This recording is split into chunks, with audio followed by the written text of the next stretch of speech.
Ever wonder why Godzilla is so popular? It's a question that might have crossed your mind, considering Godzilla is as popular as Batman, Superman, Spider-Man, which are massive franchises worldwide, and their Godzilla stands, right alongside them. Technically, he's just a giant lizard that breathes atomic energy, but the answer is much more complex than you might think. There's a whole marketing strategy, history, and character development behind this creature that has made him so beloved and popular among people. So today, I'm going to explain why Godzilla is such a hot property. Stick with me to the end of the video, and you'll understand how Toho and Legendary have managed to dominate your mind with this incredibly charismatic being. Welcome back to Nerds Insights. Godzilla is a cultural icon that's busted through national borders and language barriers since it first hit the scene in 1954, becoming a massive part of pop culture, not just in Japan but all over the globe. Godzilla's roots are deep in the nuclear age, born from nuclear radiation. It's a stark reminder of the disastrous consequences of humans messing with tech they can't handle. Over the years, the Big G has come to symbolize broader fears about environmental threats, including natural disasters and human interference with Mother Nature. But first, subscribe to this channel with the notification bell turned on.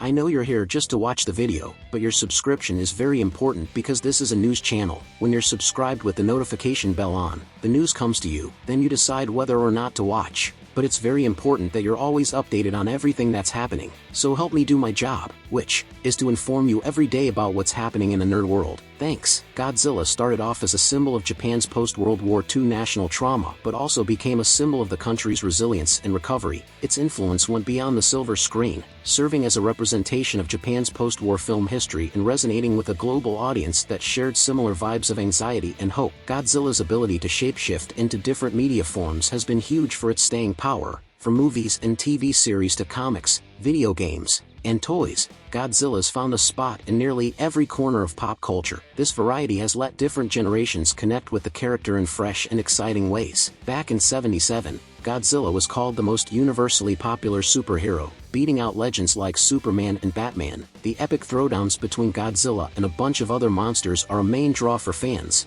offering thrilling entertainment and a chance to dip into a world where giant creatures rule. Beyond the drama and action, a lot of Godzilla flicks mix in humor and satire, often poking at social and political themes, serving up sharp critiques of government red tape and human screw-ups. Godzilla's enduring legacy is proof of its ongoing relevance. Decades after its debut, Godzilla keeps grabbing the public's imagination, reflecting our fears, hopes, and the timeless clash between humanity and nature. Godzilla's popularity got a turbo boost from Legendary Pictures' MonsterVerse, kicking off with the 2014 Godzilla movie that brought the King of Monsters back to the big screen. The MonsterVerse is a multimedia franchise that includes a bunch of films and TV series centered around Godzilla and other iconic monsters. The MonsterVerse whipped up a shared universe featuring other big names like King Kong, Mothra, Rodan, and King Ghidorah. These crossovers led to epic battles, like in Godzilla vs. Kong, delivering visual spectacles that drew in huge crowds. The MonsterVerse is known for its epic action sequences and memorable special effects, with a focus on directing and editing techniques that have taken the battles between Godzilla,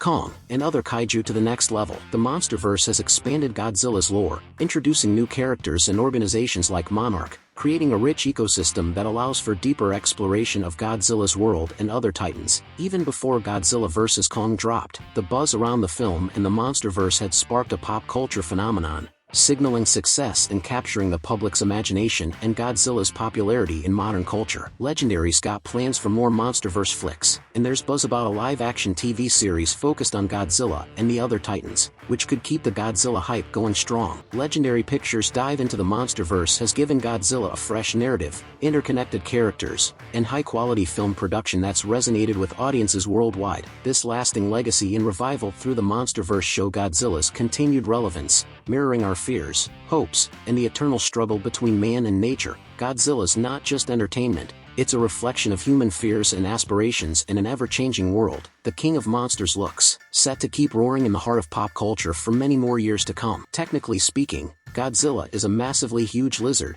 twice the size of the Empire State Building, capable of unleashing huge amounts of concentrated nuclear energy from its mouth. And this giant lizard is almost as popular as Batman, Superman, and Spider-Man. There have been tons of other big and successful monster movies throughout history, but none have reached the star status and popularity of Godzilla. So, what exactly made this fictional creature so popular worldwide? To get why Godzilla became the pop culture icon it is today, we gotta look at the character's backstory. Godzilla first showed up in the 1954 Japanese film called Godzilla, written and directed by the legendary Ishiro Honda. This movie was a cinematic revolution, like the first Avatar or Avengers, Infinity War for that generation of viewers in Japan. People never thought a movie of that scale was even possible, but that's not the main reason it became the launchpad for the most iconic monster in pop culture history. Just a decade before this movie came out, Japan as a nation had to witness the tragic atomic bombings of Hiroshima and Nagasaki, along with the destruction left by World War II. These incidents, unfortunately,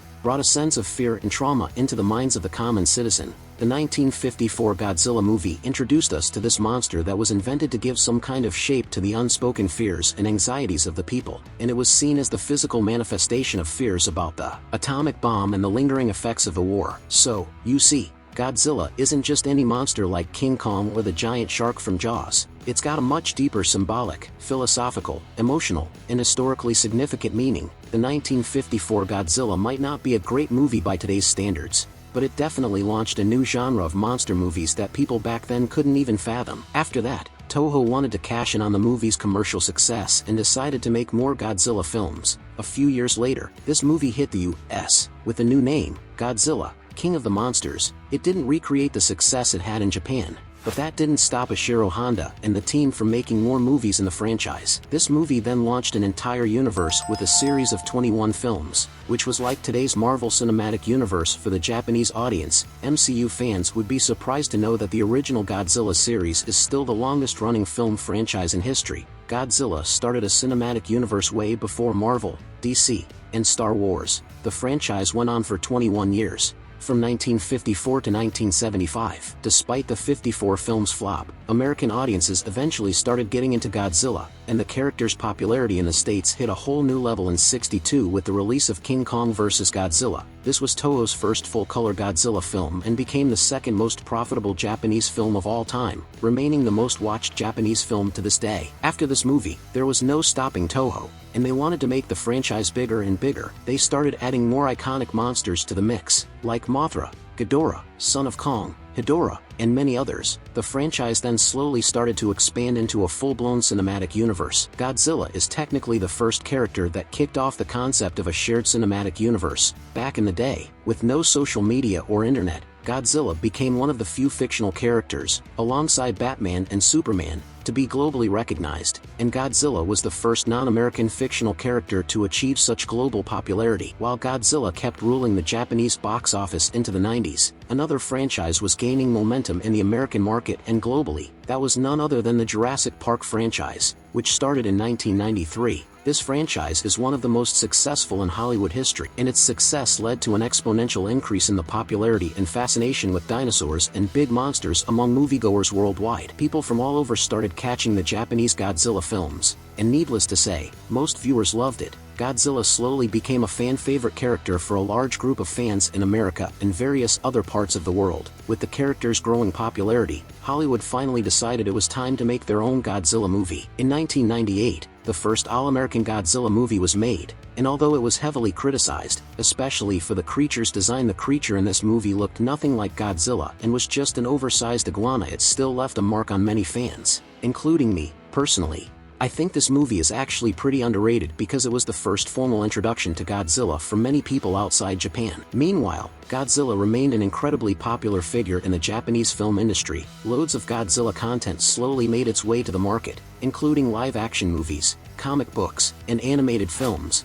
Godzilla's popularity was growing steadily until 2014, when it hit a whole new level. The Marvel Cinematic Universe suddenly became the hottest thing in cinema since 2008, and it was the talk of the town in every household worldwide. And the seeds for another live-action cinematic universe were planted in 2014 with the release of the second all-Hollywood-based American Godzilla movie. As I mentioned, Godzilla was already a pretty big deal worldwide at this point, and a shared cinematic universe based on the world of kaijus was one of the most intriguing and exciting ideas for many sci-fi movie lovers. Along with the rising popularity of the MCU and its shared cinematic universe concept, combined with Godzilla's growing global popularity, the MonsterVerse became the most thrilling thing in global cinema besides the MCU. I hope I've managed to answer why Godzilla is such a popular figure in pop culture today. If you've got any questions, hit me up in the comments below, and please, don't forget to smash that like button and subscribe to my channel. Like I said, It really means a lot. Thanks for watching, have an awesome day.